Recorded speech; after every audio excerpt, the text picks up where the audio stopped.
Hello students, we are going to discuss how we can prepare benzene. That means the method of preparation of benzene. A very useful method through which we can prepare benzene is by the reduction of phenol. Phenol is this,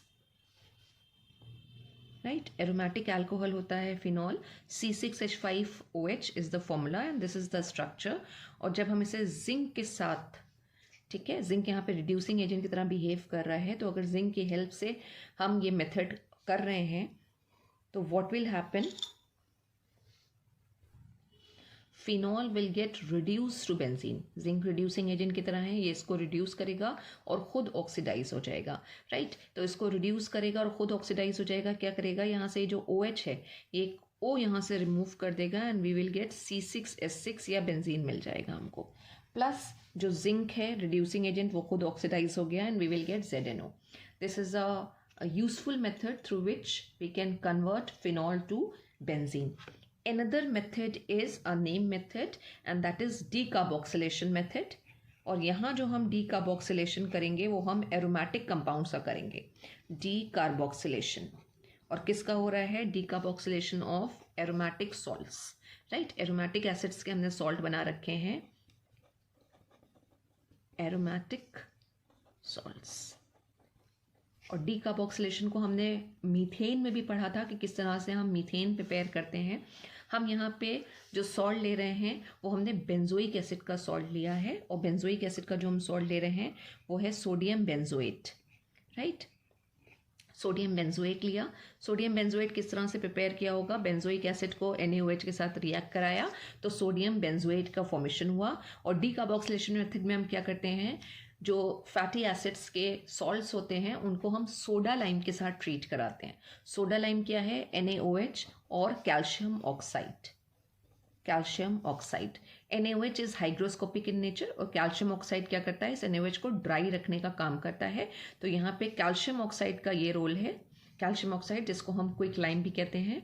तो हमने aromatic salt लिया, sodium benzoate लिया, उसको soda lime के साथ जब हमने heat किया वी विल गेट बेंजीन. जब हमने मीथेन के केस में किया था तो हमें मीथेन मिल रहा था अलॉन्ग विथ सोडियम कार्बोनेट. यहाँ पे हमें बेंजीन मिलेगा और सोडियम कार्बोनेट मिलेगा. तो this is another method through which we can convert aromatic salts into benzene.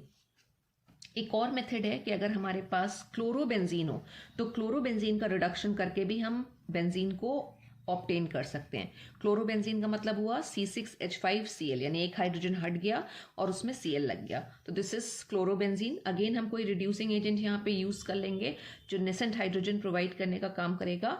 और एक अच्छा हमारे पास जो रहता है यहाँ पे रिड्यूसिंग एजेंट वो है निकल एल्युमिनियम का अलॉय, जिसको हम रैनोनिकल भी कहते हैं.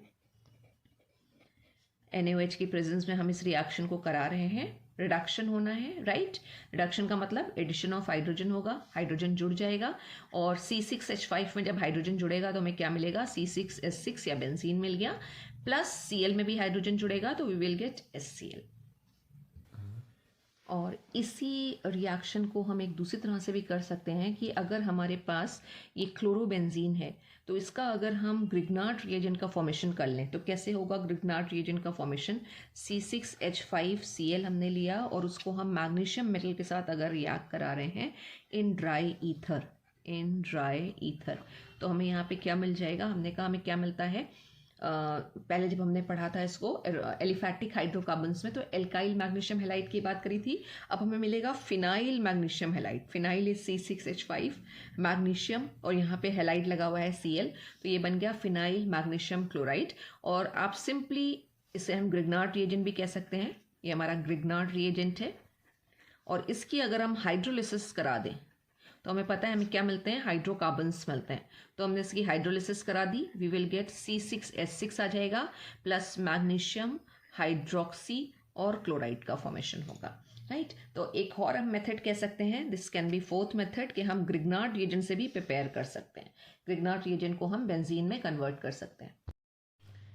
लास्ट मेथड जो हम डिस्कस करेंगे वो है अगर हम एसिटिलीन का पॉलीमराइजेशन कर दें, 3 मॉलिक्यूल हम यहाँ पे एसिटिलीन के ले रहे हैं, उसको हम ट्राईमेराइज कर रहे हैं। और अगर हम उसको ट्राईमेराइज कर दें, राइट, फिक्स हो गया, मतलब 3 यूनिट होंगी, इसलिए हम उसे बोल रहे हैं ट्राईमेराइज, यानी 3 यूनिट लेके हम ये रिएक्शन कर रहे हैं। और ये एसिटिलीन को अगर हम कहते हैं कि हम रेड हॉट आयरन ट्यूब के थ्रू पास करते हैं, रेड हॉट मेटालिक ट्यूब कोई भी हो सकती है, यहाँ हमने रेड हॉट आयरन ट्यूब की बात करी है, टेम्परेचर काफ़ी हाई रहता है 873 केल्विन, और ये जो रिएक्शन है इसको हम बोलते हैं पॉलीमराइजेशन, यानी तीनों मॉलिक्यूल आपस में लिंक होंगे, और लिंक होने से क्या होगा, हमारे पास जो प्रोडक्ट बनेगा वो होगा बेंजीन। अब किस तरह से, ये जो ट्रिपल बॉन्ड है ये बेसिकली यहाँ पे अगर आ जाए, एक ट्रिपल बॉन्ड अगर यहाँ पे आ जाए, और एक ट्रिपल बॉन्ड जो है एक जो बॉन्ड है यहाँ पे 3 बॉन्ड पाई इलेक्ट्रॉन, अगर वो यहाँ पे आ जाए तो रिजल्टेंट स्ट्रक्चर क्या होगा, ये कुछ इस तरह से लिख रखा है ताकि हमें एक हेक्सागोनल स्ट्रक्चर दिखे बेंजीन का। This can be written as 3, अगर हमने यहाँ पे दिखा दी, हमने क्या ले रखे हैं, ये एसिटिलीन के मॉलिक्यूल, राइट। अब जब ट्राइमराइज हम कर रहे हैं, ये अगर हमने CH यहाँ पे लिखा, ये डबल बॉन्ड आ जाएगी, राइट, ये CH हो गया। अब इसके साथ जो बॉन्ड होगी ये सिंगल बॉन्ड होगी, यहाँ पे डबल बॉन्ड थी, ये CH आ गई, ये यहाँ पर आई थी, तो इस कार्बन के साथ अब ये सिंगल बॉन्ड से जुड़ गया, और इसके साथ एक H था, राइट, और एक ही हमारे पास अभी CH बचा है, तो हम इस CH को लिख लेते हैं, और इन दोनों के बीच में क्या थी, डबल बॉन्ड, और यहाँ कार्बन कार्बन के बीच में सिंगल बॉन्ड बन गई। तो यू कैन सी किसका फॉर्मेशन हो रहा है, बेंजीन का फॉर्मेशन हो रहा है।